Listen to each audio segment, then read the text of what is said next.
Hey there, Hofstra fans, and welcome inside the WB Mason Coaches Report right here on GoHofstra.com. Nick Flasher joined each and every week by the head coach of the Hofstra Pride Field Hockey Team, Kathy Angelis. Coach, welcome back. Great being here. 3 games this past week. Let's go all the way back to Wednesday up at Fairfield. You defeat the Stags by a score of 3-2. Kobe Usong, Charlotte Laura, and Cloudy Marin Sanford all get the goals, but talk about the 3-2 victory. Well, I thought we didn't play as well as we wanted to play, and I told the team after the game that we've won games the hard way and we've won games the easy way. This was a game that we won the hard way, and I think we were a little tripped by the travel, and it took a while for us to acclimate to the turf and also the way Fairfield was pressing us. But we came on strong. We never gave up, and again, that's just a credit to the work ethic of this team. Brought back here to Hofstra Field Hockey Stadium to defeat Quinnipiac on Friday, 6-3. Simca Shern, she had 2 goals and 2 assists, and also named the CA Player of the Week. Much better performance this past Friday. Yeah, we definitely played a great game on Friday, and it's great to see different players scoring. I think that's the strongest component of this team, is that we have a number of players that can put the ball behind the net, and we're not just relying on a couple of players. So for Zimka to put a couple of goals in, she's also very instrumental in the attack. Has been giving great leads to our strikers. So you got to credit a lot of the attack that she's also given to the program. So a better game on Friday. It looks as if it was topped on Sunday against Yale. You defeat Yale by a score of 4-1, and the shot totals, 32-2, incredible numbers. Your thoughts from this Sunday? Well, it was definitely a game that we dominated. There's no question about the domination of the game. I'm careful to give us a huge amount of credit, because I think that we still have a ways to go as to where we need to be when we hit the CA, but we do need to credit the team and how well our structure was.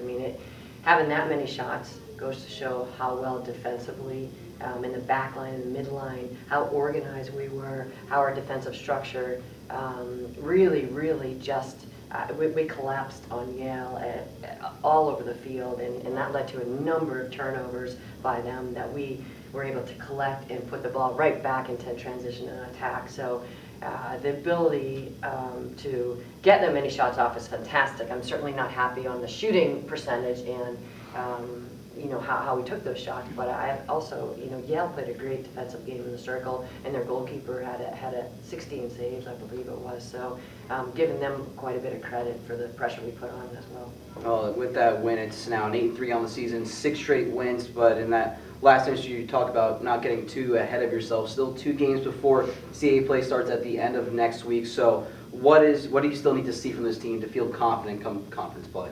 Well, we evaluate where our team is. As you can see, we've been, if our defensive structure is strong, our pressing game is strong, and we're in a good place with the team right now, then we need to focus on other areas of the game. We let up a goal in the last minute or 2 against Yale, and we have been doing that, and that's something where we really need, it is difficult when you're we were in the attacking third for virtually most of this game, and then when there's a quick transition that you let your guard down. But I think we can learn from those instances, because it is going to be critical as we move into not just this weekend but also in the CAA, that we have to play 70 minutes. We have to stay alert and awake for the final 5 minutes of every game.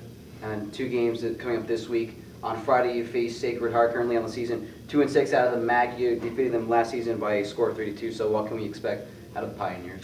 Well, they're a feisty team, and they have a lot of energy. They play really hard, and they're a hard pressing team.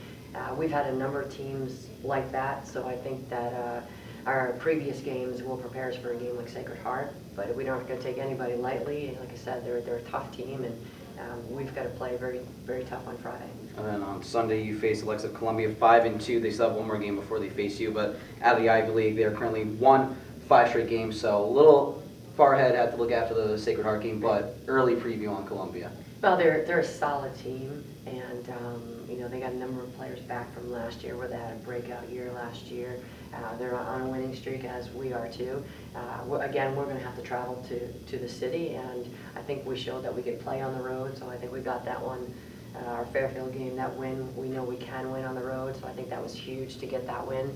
And that's just, again, it's a process, and we have to show that we can win on the road and certainly at home. So we've got to continue to keep that mindset.